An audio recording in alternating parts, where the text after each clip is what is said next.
Right there. Okay. You just have to Now it's being you just have to let recorded. everyone know that they are being recorded. Yes. They all are being recorded. Okay. So we're recording them so we can post it to YouTube. The videos are too large to email, so we'll post it on YouTube, and we'll post references for our talk today because there are really quality research references to back up and support what we're saying. We've spent so many hours reading these articles, these journal articles, listening to these webinars.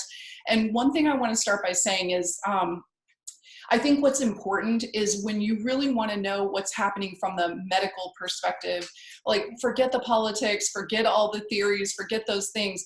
Really, if you want to know what's happening with the health of people, you talk to the doctors, you talk to the people who are treating, who are on the front lines, who are just there to do their job. They're there to try to help people, to get them better at all costs. And so we've watched multiple interviews with doctors on the front line in China. They're all in Chinese, and then we get the subtitle translations. We listen to the herbal formulas that they're using. We listen to their process, what they're seeing, what they found to be effective, what works, what didn't work. And then one of our particular teachers in Chinese medicine, John Chen, he has been spearheading a lot of the efforts to translate the research. His team has been translating the research that's coming from the medical journals in China.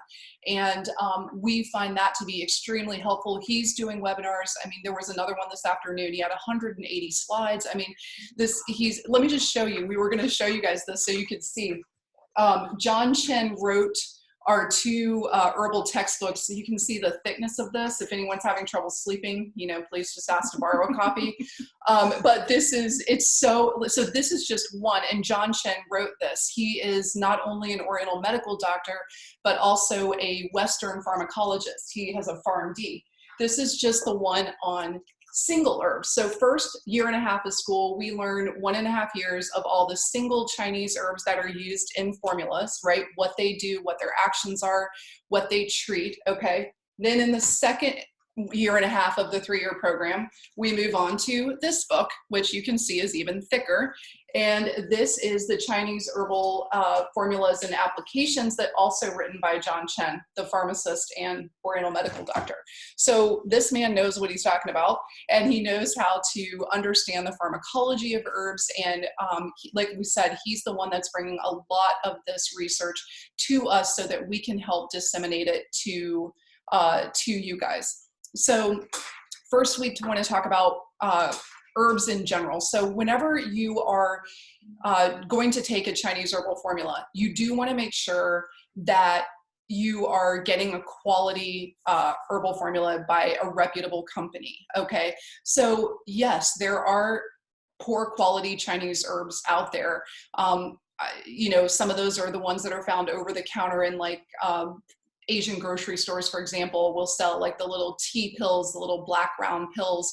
And to be honest, those are not really the ones that you want to be taking. There have been studies that have shown that those can be contaminated, and even contaminated with over-the-counter pharmaceuticals like Sudafed in the ones that are for cold and flu and sore throat. So we don't recommend those, even though they're inexpensive.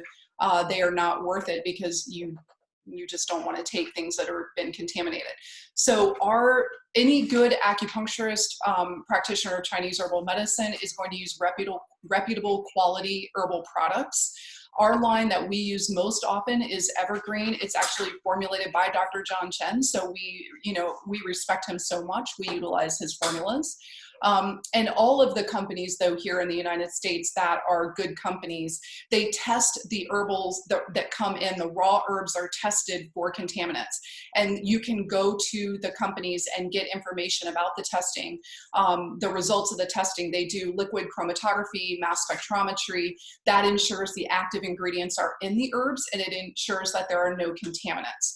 So they're tested for things like pesticides, herbicides, bacteria, heavy metals, mold, fungi, and even over-the-counter pharmaceuticals. So they're all tested and all clearing. So you want to make sure that you are using a quality product, because that is important.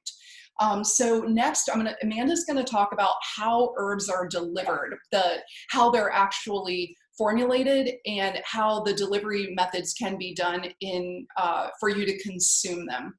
And I think it's really important to understand that, because a Chinese herbal formula is different than what we are used to here, where it's sort of like you focus on the one aspect of the disease, like a bacteria, and you find one agent that will kill that bacteria, and that's the drug, right? Or you focus on hypertension and you interfere with one receptor and the blood pressure lowers. So this is different. There's an elegance and an eloquence in designing a Chinese herbal formula that has been, you know, how they've done it for 5,000 years. And so Amanda's going to talk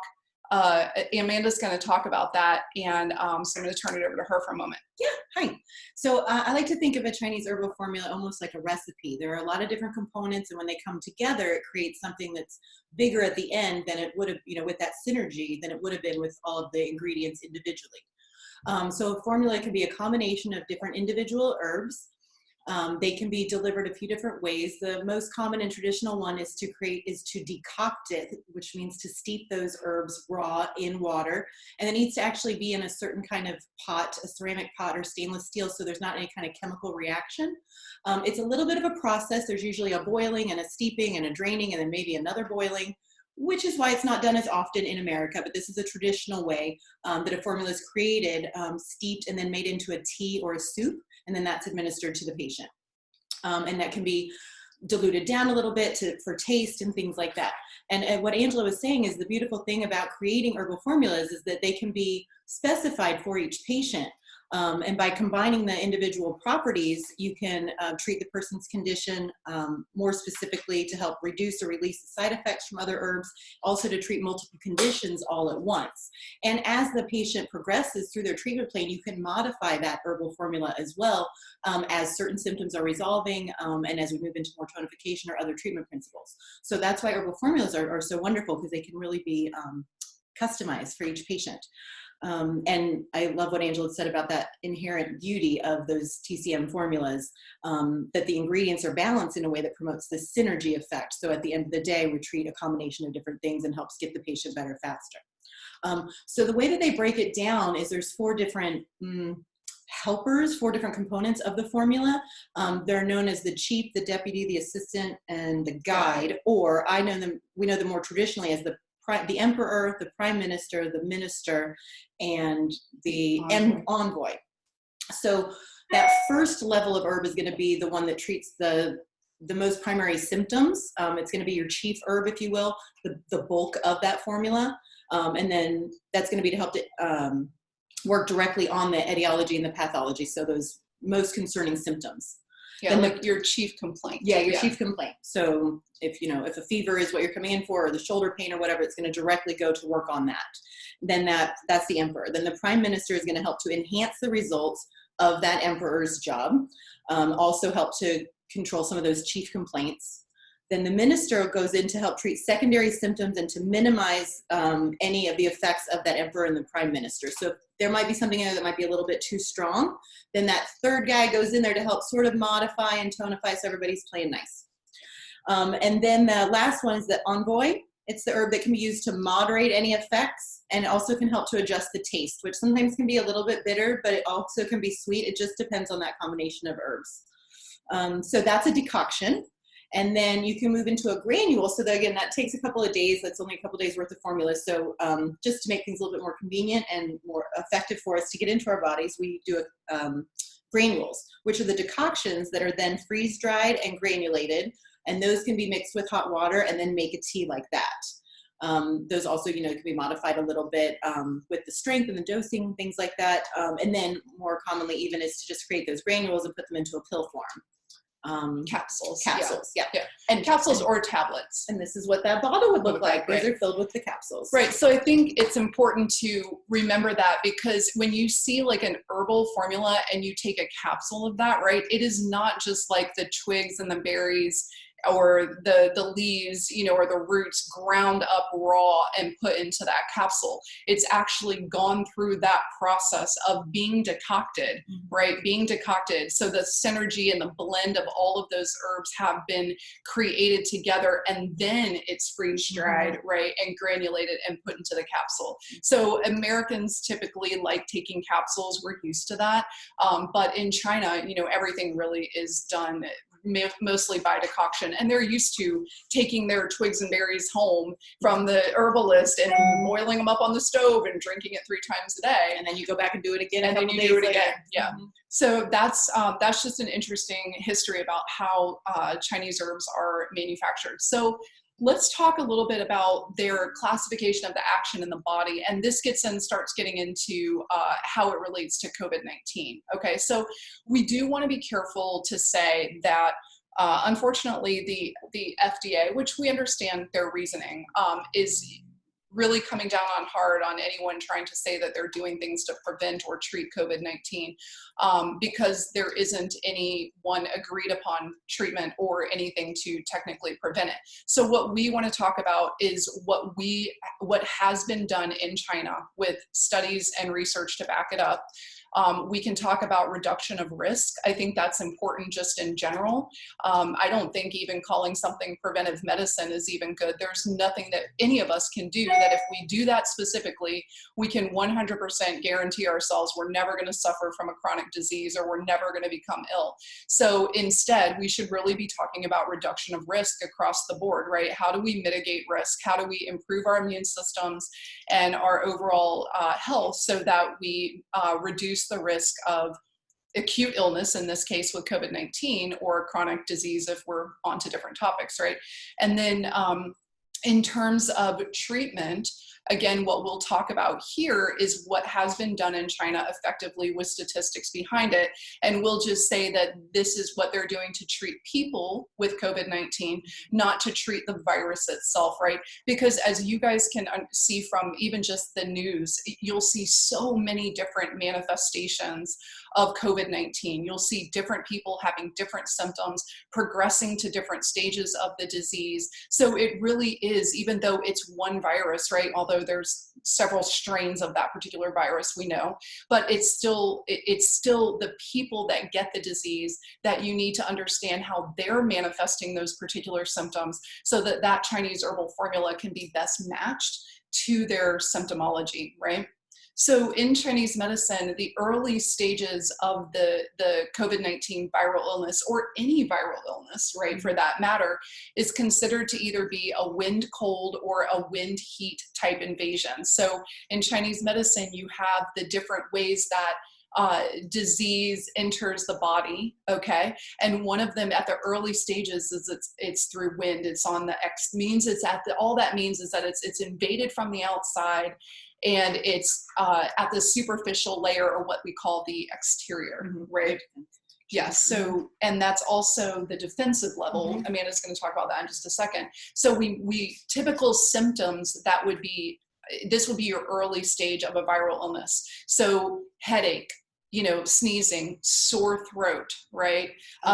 Allergic, like an allergic response almost, those kind of symptoms. That's why it's kind of confusing when you think about COVID, because it could just be one of those things. Could be a malaise, a headache. Right, malaise, myalgias, which are muscle aches and pains, just feeling lethargic, run down, tired, that sort of thing. So you've got all of that, you know, invading your exterior, something's going on. And the fever's typically mild at this stage, right? So 99, you know, 0.4, 99.6, 100, like a very mild fever. So that's considered the early stages of the disease. And there can be either wind cold or wind heat. Some people will get more of the runny nose that is bland, meaning, you know, it's kind of a clear color or maybe even a little bit whitish. Other people right away might have signs of yellow, or their tongue might be a little bit red. Their fever might be slightly higher, that sort of thing. Their throat might be more sore versus scratchy, right? So a scratchy kind of throat can be more of a wind cold. A really sore throat might be more of a wind heat. So at this stage, we have specific herbal formulas that we would give someone to help try to keep that disease, like stimulate their body's response enough to keep that disease and push it out of the exterior for them to get well. So sometimes herbal formulas like that in Chinese medicine, there's something called Gegan Tong, there's Yin Chao San. So these are just Chinese medicine names of herbal formulas that, you know, your practitioner is going to be very familiar with. And that would be a starting place, right? That would be like the first signs of getting sick. That would be what we do until we see something change. And if we see something change, as it often does in COVID-19, we see it move into what we would call the qi level. And I'll let you talk a little bit about how that becomes more of the interior heat signs. Sure. So there's 4 different stages when you think about disease from the heat perspective. And as Angela talked about, that first level is defensive. Then we move into the qi level, which is more like the energy, then the nutritive, then the blood. So at that qi level, there's more of a severity that's increasing with the heat, the inflammatory response in general, especially in the airways. There's a shortness of breath. They start to get more of that, like a kind of a wheezing and cough. The cough, yeah, a little bit more respiratory just distress in general. It's moving more from that lung heat into a lung cold. It feels like a heaviness. As it progresses even further, it will become a little bit more unproductive. And that's what we call a damp phlegm component. So it's kind of heavy and it's just not able to get anything up. And you really feel that heaviness in your chest. And we know that that corresponds to what's happening in the actual viral illness, because as COVID moves into the lower respiratory tract through replication and assistance from the ACE2 receptors that line the lungs, you start to build up this pressure, this difficulty. It starts to get into the alveolar sacs where gas exchange happens with carbon dioxide and oxygen, and there becomes pressure, there becomes pulmonary fluid buildup from leakage and damage. Fibroblastic plugs, yes. So that it gets very difficult. It gets damp in there. It gets heavy. It gets phlegmy. And that phlegm isn't easily expectorated oftentimes in COVID. So people start to develop these pneumonias, right? This pneumonia, this particular type of pneumonia in COVID. And then if the illness is not resolved from there, it moves into the next stage, which for us is the yin stage, right? Or nutritive stage. And things just progress from there and on into the blood level. That's where that cytokine storm starts to kick in and multiple organs get involved and it becomes much more severe. Right. And that's when, you know, you're lowering your chances of survival at that point. So that's sort of the progression, and Chinese medicine has a way that it matches up with what actually we know about how the virus can progress in individuals that have contracted it, right? So there's different interventions that can be done at this stage with herbal medicine. So in China, they talk about the 4 stages of when to use herbs. And really the first one is, in China, they would say prevention. Here we'll say reduction of risk, right? So there were studies done that have been reported from Hubei Provincial Hospital, which is one of the big hospitals there, and then also Wuhan, their main hospital, which is where we listen to some interviews with doctors and herbalists on the front lines there. And then also in the there's guidelines from the National Commission of Health for the People's Republic of China. So those are there's many, many studies to read. There's PubMed studies that have already been published with these different herbs that we're going to talk about next. But these are hospitals that have reported utilizing this and having very good success with their patients. So in terms of what they did at the Hubei hospital, and let me say this, okay, so they've also learned a great deal about what to do from the original SARS epidemic. We know that this virus, SARS-CoV-2, is very, very similar. The viral genome is extremely similar to the SARS-CoV-1 that was the epidemic back in 2002, 2003. So they know, they've already been through this, right? So they've already had these herbal formulas in place. They know what to do. They act very quickly. They take it seriously over there. And so their results, maybe one of the reasons their results look a little bit better than ours. So the formula that they gave to all of their healthcare workers. So this is, let me back up. This study was from hospitalized patients with confirmed COVID-19, okay, at one of the Hubei hospitals. And so that hospital acted very quickly. They got their herbal formulas together. Every patient was given an herbal formula, and that was changed as their symptoms progressed. But also what we're talking about is that their healthcare workers and their staff were given a different formula.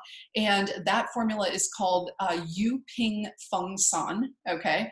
That's what this one right here is. And so the way this was done at their hospital there was, it was actually the herbal pharmacies that make these decoctions are on premises, they're on site, on location.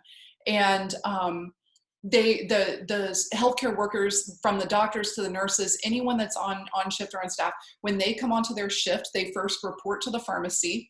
They're given their dose, okay? And that's recorded, because if they're not taking it properly, they're considered a risk to the hospital, and they're considered a risk to other patients and other staff. So the pharmacy actually controls the dosing and administration of these particular herbal formulas for their staff and their patients, okay?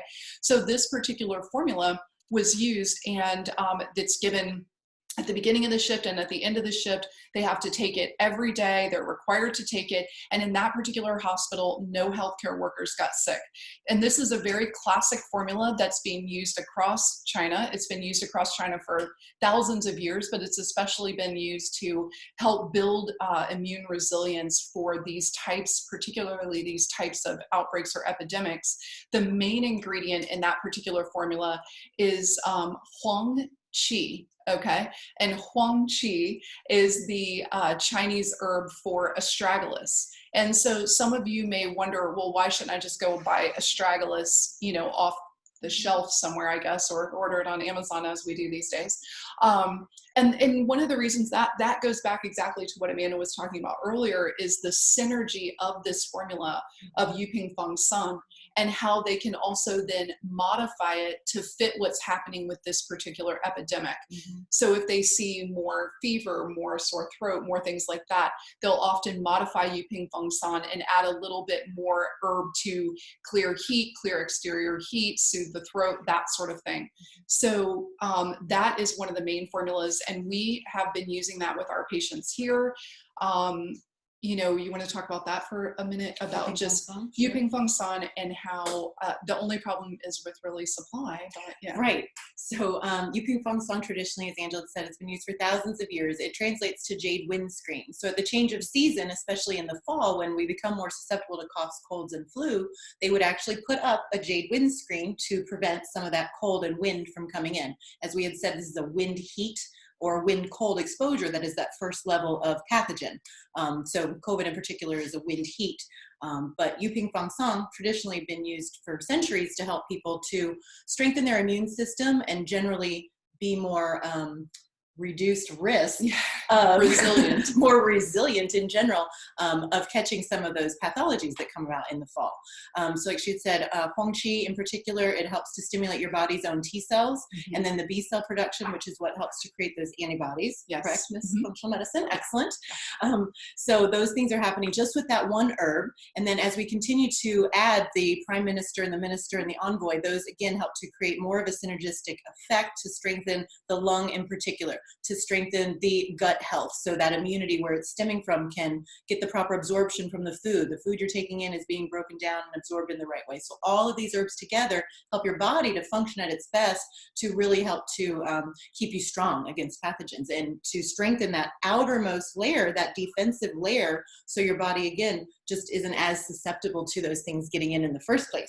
Yes, that's the preventative stage, or early stage. Yeah, so that would be more what you would use to try to reduce your risk of contracting COVID-19 or the virus. So basically that herbal formula, if you are not in Vero and you have an herbal medicine practitioner or Chinese herbalist, that would be the formula that you would want to ask for and be instructed on how to take it. One of the things that we wanted to mention about dosing before we move on to the next formula is that dosing in Chinese medicine herbs is always quite different than Western herbs. So when we tell somebody to take 12 capsules a day, they're like, oh, 12 capsules a day, that sounds like so much.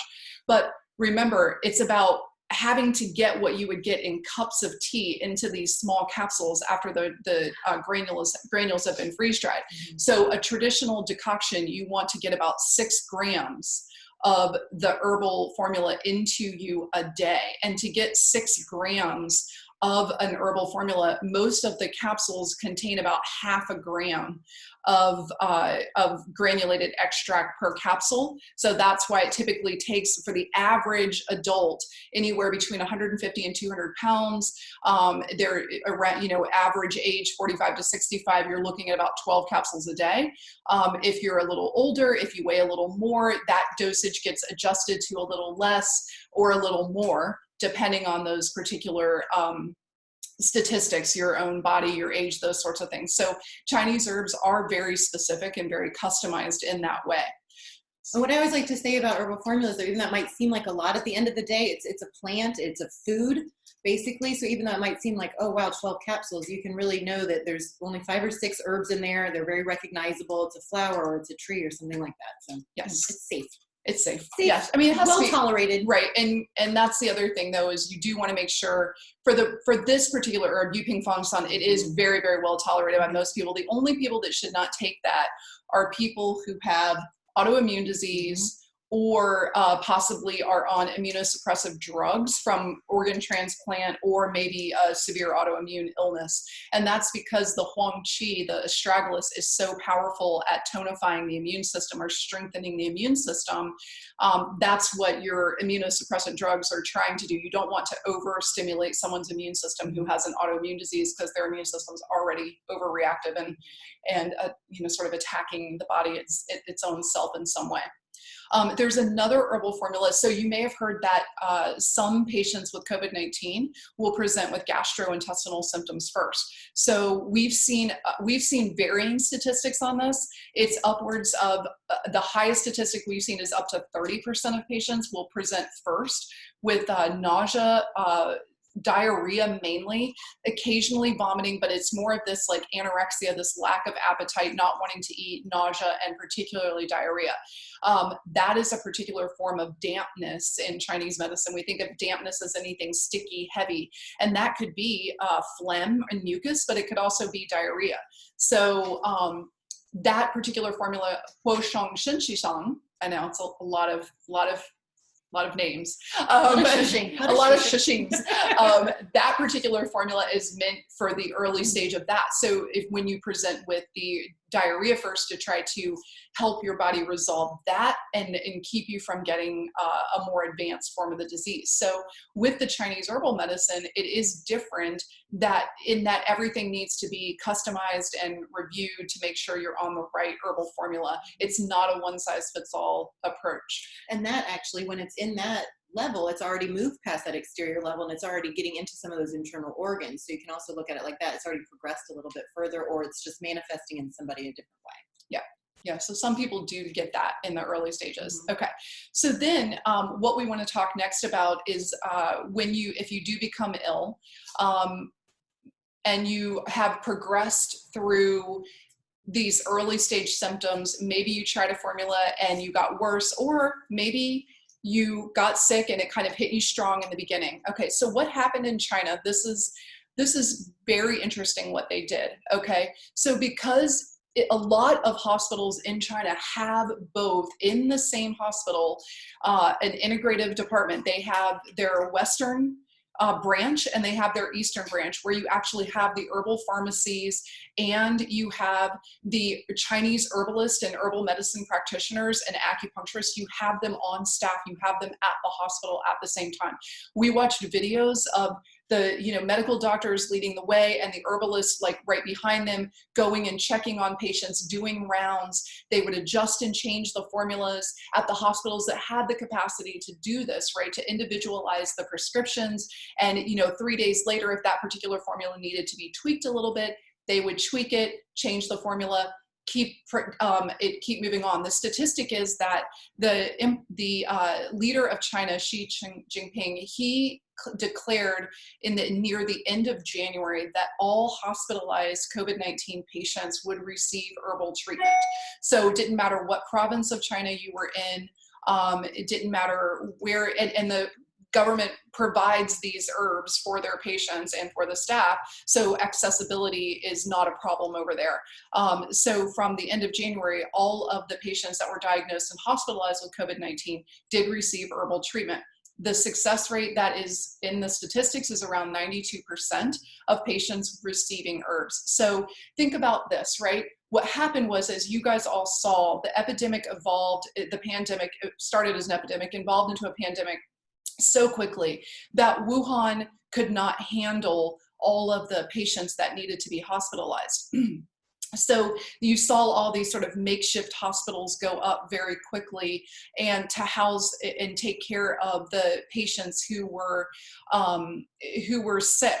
So imagine that they couldn't just, install herbal pharmacies, right, in these makeshift hospitals. So they had to come up with a solution, and they had to come up with a solution to treat the masses of people with herbal medicine. So what they did was they had observed enough patients at this point, and also remember, they also had the SARS epidemic of 2002, 2003. So they had observed enough about this particular, what was happening in these patients, and the people who didn't make it and what was making them so ill. And they took 4 classic Chinese herbal formulas and they combined them into one, okay? And the resulting herbal formula is called Qing Fei Paidutong. And this is the one of the references we'll give you of an article that was published in PubMed that showed Qing Fei Paidutong had about a 91% efficacy in terms of treating patients who had COVID-19. So one of our distributors, Comwo Herbs, was spearheading the production of Qing Fei Paidutong in the United States, which, let me tell you, is it's an event. Every acupuncturist or Chinese herbalist in the United States is trying to get their hands on this to have for their patients. So we have a limited supply, and this is actually a decoction. So you can see, I don't know if you can see from the back, but yes, it's brown in color. But this is a liquid. This is BPA-free plastic bags. The herbs are all inspected. They cook them up. And this is exactly how they were delivered to sick patients in China. So you take 2 of these packs a day for just 3 days. That's it. And in most cases, symptoms resolve. They never went beyond 6 days of treatment. So they might do another 3-day course of treatment of taking a packet of this twice a day. You put this, actually immerse this into warm water, and the whole packet. And so it becomes, like a warm tea, and then you pour it into a cup and drink it, okay? So this particular herbal formula, Qing Fei Paidutong, has 21 herbs in it, and it's the blend of herbs that help, all of these herbs have specific actions to, we say, descend lung qi, okay? So the lung qi is supposed to go down. You're supposed to inhale a breath. The breath is supposed to go down, okay? So when you inhale that lung qi, it grasps, it roots inside of you, and then it circulates around to your body. Well, when the lung qi is rebelling, okay, it comes up in the form of cough, and it comes up in form of wheezing. So there's herbs in here to descend lung qi, to help wheezing. Cool the blood, bring the fever down. Yes, there's also an herb in there called shigao. Shigao is a very strong Chinese herb that helps really reduce fever. So we call that an antipyretic herb. So that helps reduce the fever component. There's herbs in there, chai hu. That herb is known to be very liver protective. We've seen now that COVID-19 can damage the liver. It can also cause neurological and cognitive effects lasting after COVID-19. There's also herbs in there that help strengthen the blood. As some of you may have seen, COVID-19 can also cause a lot of clotting. They've seen that now after they've done postmortem studies where there's clotting or disseminated intravascular coagulation, DIC, on a lot of these patients. So there's herbs in this formula that help to prevent that from happening. There's also herbs in this formula that transform phlegm. We talked about phlegm and dampness, as it's called in Chinese medicine. So there's herbs in that particular formula that help transform that phlegm, right?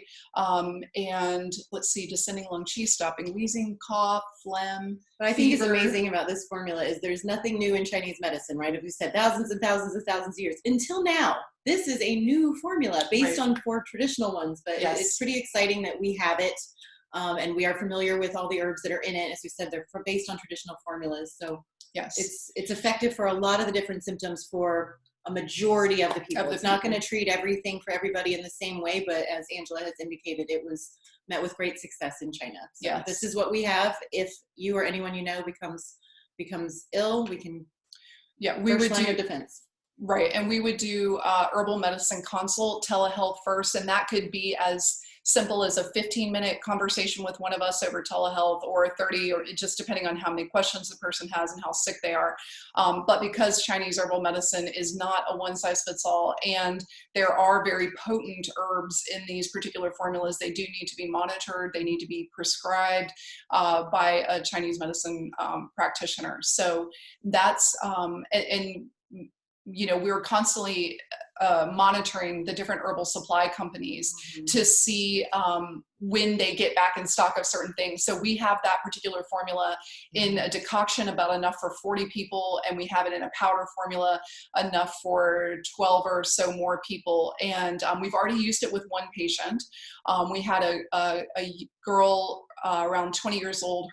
She was around other people that were diagnosed COVID, had actually a positive COVID-19 test, and that was traveling with them. And then she became symptomatic upon her return, tight chest, wheezing, that sort of thing. So we did give her the formula. Her mom got back in touch with me the very next day and said she was already, the chest tightness had relieved. She was feeling much better, and she never progressed on to illness. I mean, again, that's a study of one, but this is an herbal formula that has been, like we said, broadly and widely used in China specifically for the COVID-19 pandemic. And then the Yuping Feng Song, Angela ordered 350 bottles, and by the time the order got placed, we ended up with 25 or something. So as she said, the supply is very, very limited, but we have it in a few different forms.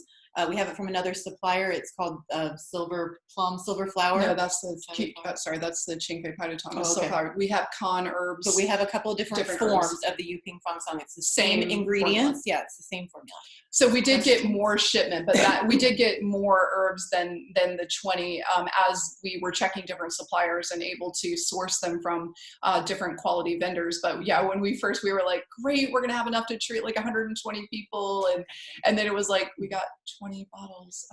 So, and some companies aren't even going to be back in stock till the end of May or June. But the other thing to consider, we want to just wrap it up, and thank you guys for your attention. We'll take any questions if you have them. But one of the things that we do want to be prudent about is, you're starting to hear now about the possibilities of restrictions being relaxed, and the economy opening back up, and people sort of starting to go out and about and in stages, or who knows, maybe it's going to be all at once, right? So we don't know yet what it's going to look like when that happens. We don't know yet. No one knows, right? But they're expecting a second wave of this. You've probably read that.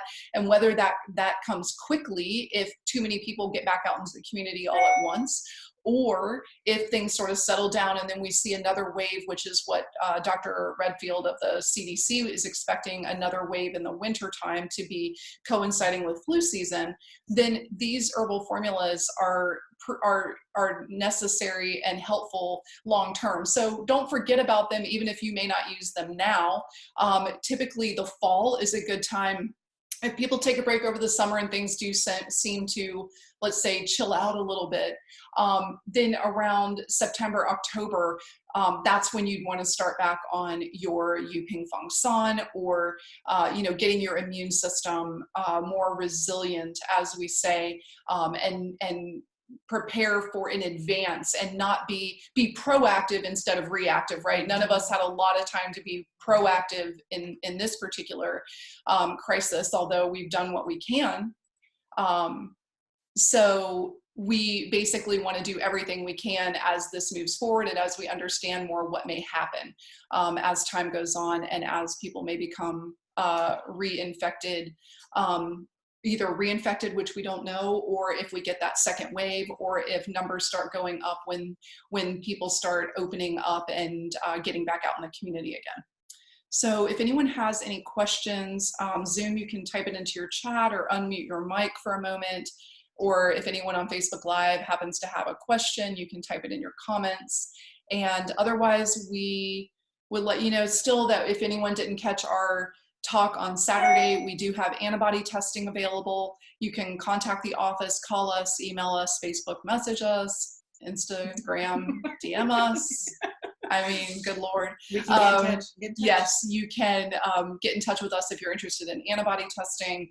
And then on this Saturday at 11, we're going to do a really big talk on functional medicine strategies for the COVID-19, right? So for immune resilience specifically. So functional medicine looks at things a little bit differently. There's a whole bunch of research going on in that direction. There's just so many ways to help yourself. And I think that that's really been our biggest mission, is to understand that we feel that if you were to get sick, or even before you get sick, there are strategies that have evidence-based research behind them to put into place that can at least help you to try to stop progression from getting severely ill, right? Mm-hmm. So we want to see as many people, if people do get this, that they get sick, but they resolve it. They're sick, they're ill, but they resolve it and they move forward with their lives, right? So instead of just waiting around and being sick and having nothing to do or no strategies in place, we're trying to offer you options that you can try to help yourself get better. Let's see. Oh, Lisa, we can't wait for you to come back too. Hey, Lisa. Transfer factor immune. Okay. So yes. So let me see. There might be another question about that too. There's another question about transfer immune. Okay. So let me address this for patients. Transfer factor immune. Okay. So transfer factor immune is it's similar to Yuping Feng San, but it's more of a functional medicine approach, okay? So there's a couple of different ways you can do this, and both of them are right, okay? So transfer factor multi-immune, if you've been taking it, you should continue taking it. You should continue taking Yuping Feng San until we see for sure that we are on the other side of that curve, especially once the economy start opening back up and people are back out in that community. You want to make sure that those numbers are still down before you stop taking your immune boosting supplements. So Sarah, the transfer factor multi-immune is slightly different than Yuping Feng San, but essentially they both do the same thing. And if you have an autoimmune illness, what can you take to assist with prevention? Okay, so we're going to talk about that a little bit more on Saturday, because that fits the functional medicine paradigm a little bit better than the Chinese medicine paradigm, just for our approach and strategies. We'll talk about things like resveratrol and zinc and different formulas that are safe for people with autoimmune illness that still can play a role. Not in trying to mitigate that cytokine storm. And so if you tune in on Saturday at 11, or if you can't make it, check our YouTube channel, Weird, and you will be able to access that after the Saturday talk as well. We'll post that up there. Let's see. Okay, so how does a person with a hyperimmune response prepare their immune system? Great question. And I hate to keep saying we're going to talk about it on Saturday, but we are going to talk about it on Saturday, and I don't want to overextend our time today. We could also talk on the future talk we'll do is also about acupressure points that you could do to help with that, and moxibustion. So we could, and if you want to talk privately about that, we can give you a few different tips on how to strengthen your immune system. Yes. From some Chinese medicine. Right. So yes, exactly. Because there's things we don't want to do with somebody who has an autoimmune or a hyper reactive immune system.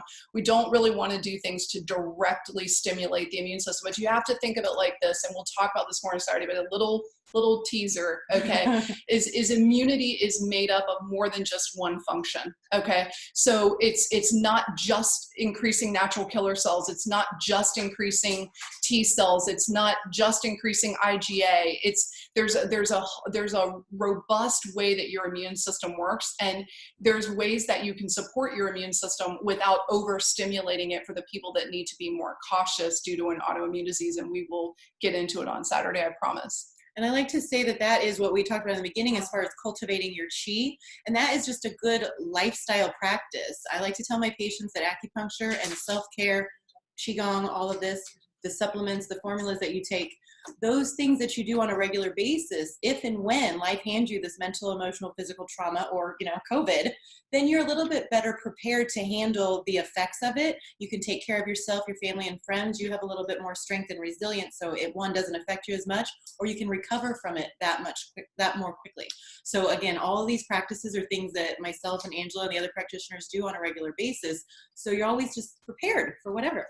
So I have one more question here. Are the immune boosting herbs compatible with a regimen of B and C vitamin minerals? Absolutely. Yes, absolutely. 100%. That's what we're recommending with our own patients here, is to do the specific immune boosting herbs along with some of the functional medicine strategies, which would include certainly your vitamin C and some of the other nutraceuticals that we'll discuss on Saturday, because they all have a different role to play.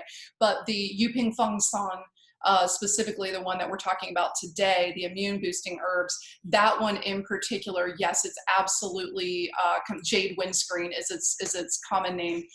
That one is compatible with vitamins and minerals and most other medications that a person's taking. There's no interference with that.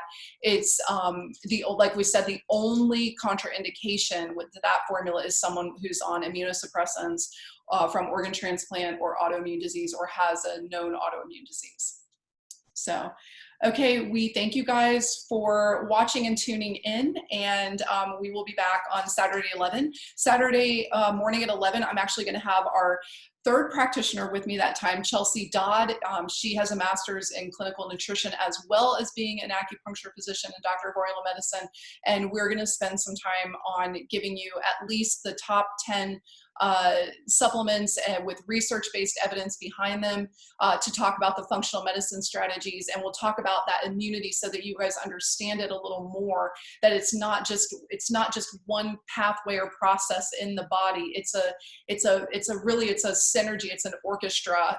It's really complex and yet very exquisite and eloquent, and we want to support it the best we can. So all right, thanks for tuning in. Y'all have a great day.